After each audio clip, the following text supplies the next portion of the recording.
They say every rich man has secrets, but in one forgotten African village, the wealthiest man didn't just buy land or cattle, he bought souls. She thought she was marrying into fortune, but what she uncovered behind the seventh door was something no bride should ever see. Skull, this is the terrifying tale of the richest man in the village, and the curse that came with him. You won't sleep after this one. They said no woman ever left his house the same. But when Olamide saw Adewale kneeling beneath the ancient baobab tree, its gnarled branches stretching like 100 grasping hands above his head, her heart fluttered with more wonder than fear.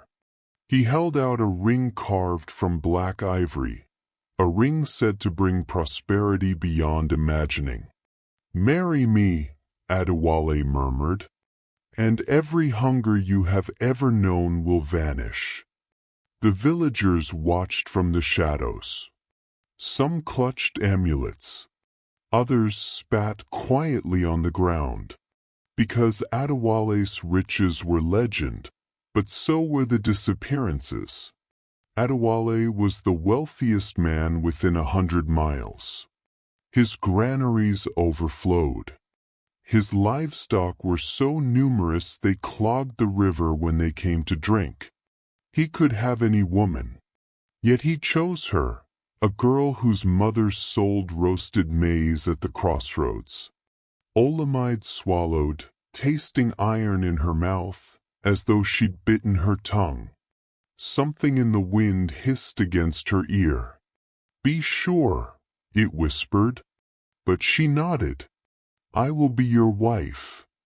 The baobab leaves trembled as if the tree itself exhaled relief or regret. Adewale's compound sat at the edge of the forest, walled high with red clay and crowned by charms strung on goat bones. On the wedding night, Olamide followed him past door after door, each locked with a polished brass bolt. "Why so many locks?" she asked, trying to sound playful. He did not smile. "Some doors are never meant to open." In the grand hall, servants bowed without meeting her eyes. Shadows clung to the rafters, so dense they looked almost alive. A fire crackled in the hearth, but the smoke smelled acrid, like burning hair. Her new husband kissed her forehead. His lips were cold. "Rest now," he said. "Tomorrow you will learn the rules." She barely slept. The walls seemed to shift in the dark. Once, she thought she heard a woman sobbing behind one of the locked doors.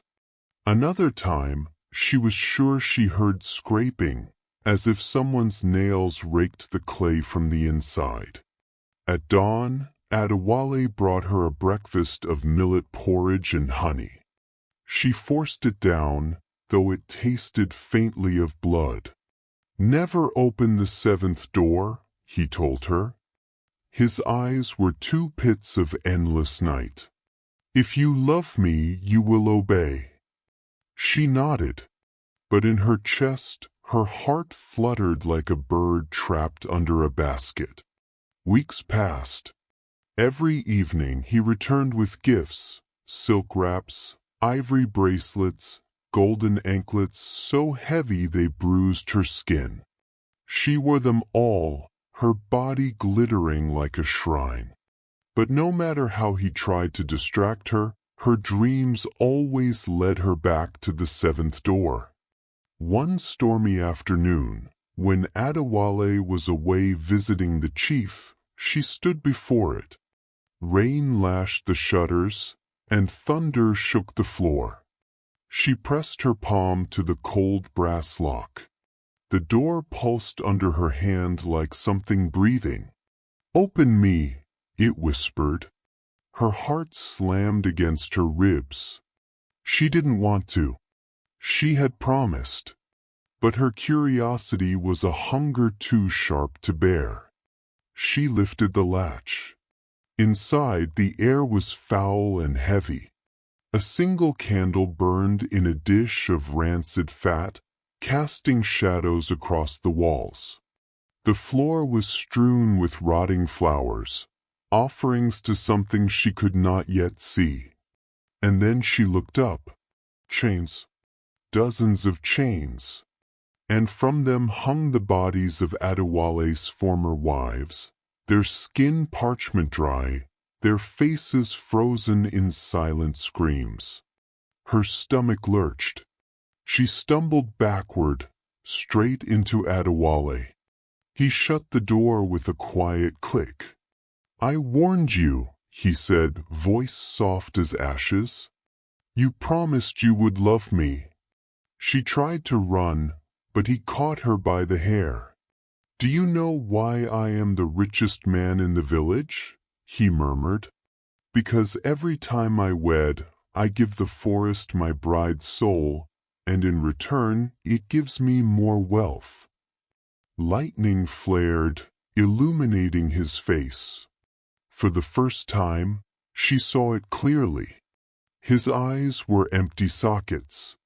His skin hung loosely on his skull like an ill-fitting mask. He was no man at all, only the shell of one, animated by the bargain he had made. She kicked and screamed, but the darkness swallowed her voice. When the storm passed, the servants found the seventh door ajar. The room was empty.